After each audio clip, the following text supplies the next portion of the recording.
मैयाथ' 1000 थाखा मोनबावलायबाय जोंहा 1000 कौटि मा खालामनो हाजो बानायनो ना फुख्रि बानायनो बे फैसाजों चिफ मिनिस्टार गालांलायबाय नङा होमबा 1000 कौटि होगोन होननानै नङा बेबादि हानांगौ बुरखायनो आं मा बुंगोरा नुवाखै नोङो उफाय गैया बेखौ लाबा मिथिबाय आयदा रोंनांगोन ना नोंनि सम्पति नङालै बेयो गभर्नमेन्टनिसो भाय होननानैसो गासिनो जोंना बास आगोल सोरखारनि दिनावनो बेवहाय माने मा हेन्डलुम एन्ड टेक्सटाइलनि मा प्रजेक्टआ प्रडाक्शन सेन्टार मार्केटिं सेन्टार औ आं मालाय सरखारनि ना बारा गोसोआव थायाना जोंनावबो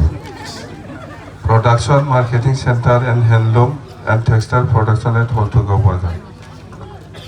बे जागोन नाखि दा जों सानदों खालि बेल' नङा बेबादि प्रजेक्टआ गुबुन जिल्लायावबो दङ हेन्डलुम ना आरो हेन्डलुमल' नङा माखासे इक' टुरिजमनिबो दङ जोङो बिटिसिआ मा सानदों जों बानायगोन बेफोर प्रजेक्टआ आगोलाव प्रमद बर' सरकारनि समावल' हरखाजोबनाय खालि फैसाल' सेंसन जायाखैमोन बिसोरो ओरै बानायगोन होननानै स्किमनि नामखौ गालांदों खिन्थु फैसाया फैयाखैमोन भारत सरकार बा आसाम सरकारनिफ्राय बेखौ जोङो दिनै भारत आरो आसाम सरकारजों रायलायनानै फैसाखौ लाबोबाय बे स्किमखौ दानोबा हयथ' खाथि खालानि रायजो बा गोबां मानसिफ्रा गाज्रि मोननोबो हागौ साननानै जोङो स्किमखौ दानला मानो दाननो जोङो आसाम गभर्नमेन्ट आरो भारत सरकारजों रायलायनानै बेनि फैसाखौ जोङो रायलायदिनि होननानै रायलायनानै जोङो बे फैसाखौ सेंसन खालामदों दाना खालामबाय जोङो न'खौ लुनोसै जेरै बुंदों बेबादि फैसायाबो फैदों बेखौ न'खौ लुगोन जोङो मा सानदों दा न' लुखाङोब्ला बेखौ जोङो गभर्नमेन्टआ आखायाव लानानै सालायोबा गोबां लस जागोन जेबो थानाय नङा थारमाने जोंहा बेबादि बानायनानै गभर्नमेन्टआ सालायनो नागिरनानै जोंहा गोबां एक्सपिरियेन्स दङ मोजां थाया थारमाने जोङो माबायाव बानायदोंमोन मसलपुराव बरमा खाथियाव बेहाय मोनसे बानायदोंमोन जेबो अबस्था गैया दा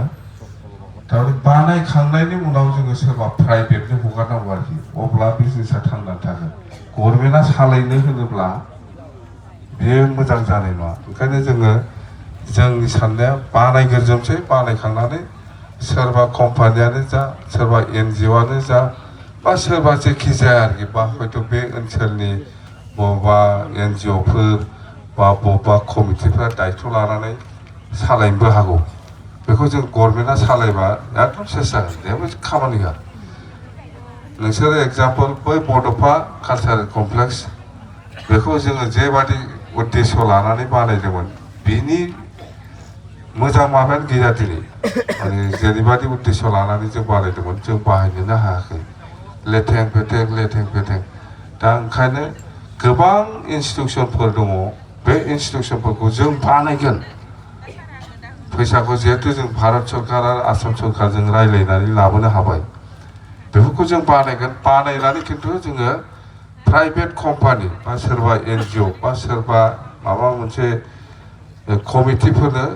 जोङो हगारनानै गारबोगोन अब्ला हले बेफोर थांनानै थागोन आरो सोलिगोनबो जेनेबा बेवहाय बेखौ जों बानायगोन बानायखांनायनि उनाव जोङो लिस्टआव होगोन सोरबा सालायग्रा इन्टारेस्टेड मानसिफ्रा बेखौ लानो हागोन मिथिबाय सोरबा सालायग्रा इन्टारेस्टेड मानसिफ्रा बेखौ लानो हागोन सालायनो हागोन जों बेखौ गभर्नमेन्टआ सालायनो होनोबा ओरैनो नामावल' जागोन जेबो इनकाम मोननाय नङा जों दा प्राइभेटनो जोङो बेबादि गोबां इन्सटिटिउसनफोरखौ जोङो बेबादि खालामनो नागिरदों बै दाखालि दागगारियावबो जोङो टुरिजमनि मोनसे फाउन्डेसन खालामदों 48-49 crore बेखौबो जोङो बानायगोन बानायखांनानै खिन्थु सोरबा कम्पानिनो बा सोरबा बे ओनसोलनिनो NGO बा सोरबा माबा मोनसे कमिटिफोरनो नोंसोर सालायदो होननानै हगारना फैगोन जोङो बोसोराव मिनिमाम मोनसे रेभिनिउल' लागोन नङाबा बे गभर्नमेन्टनिसोलै होननानै आरामसे नों आंनानो नोंफानि सम्पति नङा बेयो गभर्नमेन्टनिसो होननानै दानो जेब्ला जेसे खालामजोबगोन लास्टिं होआ ओंखायनो जों बेबायदि आइडिया खालामबाय थादों जोंनि दानि गभर्नमेन्टआ जोङो बानायगोन बानायनानै सोरखौबा सालायनो थाखाय दायित्व होनानै थांगोन मिथिबाय दा बे ओनसोलनि गोबां मानसिफोर दङ हयथ' माबा माबि कमिटिफोर दङ बिथांमोनहा हयथ' सालायनो दायित्व लानो हागौ जोङो खेबसेनो 20 बोसोरनि होगोन बा खेबसेनो 10 बोसोरनि होगोन 10 बोसोराव जोंनो बोसोराव इसेबां रेभिनिउ होबानो जाबाय बिटिसिनो नोंहा बेसेबां लाब जायो बे नोंनि खोथा बेबादि लिस्टआव होनायनि सिन्था खालामनाय जों नङाबा जों सालायबा जेबो जाया गभर्नमेन्टनिसो थांबाव थाबाबो आंहा बेथना मोनखायो नै बेबादि जायो ओंखायनो मोजां लास्टिं होआ प्राइभेटनो जों हगारनो सानदों हगारगोन जाहाथे बियो जों जाय उद्देश्य बा जों जायफोरखौ सिन्था खालामनानै रायजोनि थाखाय सिन्था खालामनानै लुदों बेफोर जाहाथे साक्सेस जायो जाफुङो बेल' नङा गभर्नमेन्टबा जेबो जाया जेबो नारनो हाया नोङो ओमफ्राय जोङो जेनेबा 20 जनसो एमप्लयि हरगोन मा नारनो हानोलाय होबथानो नोङो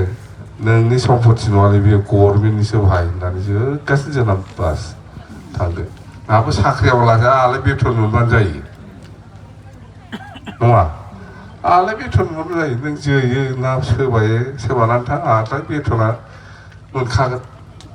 बेबादि जायो आरोखि ओंखायनो जोङो प्राइभेट पियरलि प्राइभेट माबायाव जोङो होगोन आरोखि मिथिबाय दे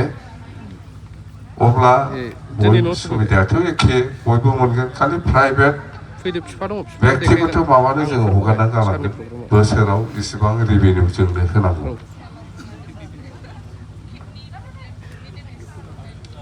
handloom and textile production and marketing नङा होमबा दे जायखिया जोङो खिन्थु गभर्नमेन्टआ सालायबा सेस जाखागोन जोङो सोरबा हयथ' बे ओनसोलनि राव सोरबाफोर सालायनो गोसो दंबा बिसोरबो लानो हागोन बा बाहेरानि मानसि सोनांगौबा जों बेखौबो सोगोन जेबो नङा बेखिनि खोथा दे जासिगोन सोरबाफ्रा मानो ओरै थाहैखागोन दा लोगो मोननाय नङा आंबो ओरै थाहैखा आङो ओरैसो ओंखारलांगोन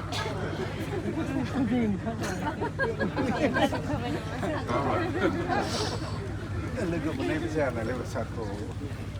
न'आवनो हाबनो मोना आं लोगो मोना माथो सामफ्रामबो थांगासिनो लोगो मोना दालाय माथो जाखो नोंलाय दालाय लोगो मोनाखै खय मास जाखो 3 मासल'सो ना 4 मास जाखो 4 मासावनो गासिखौबो लुबैजोबो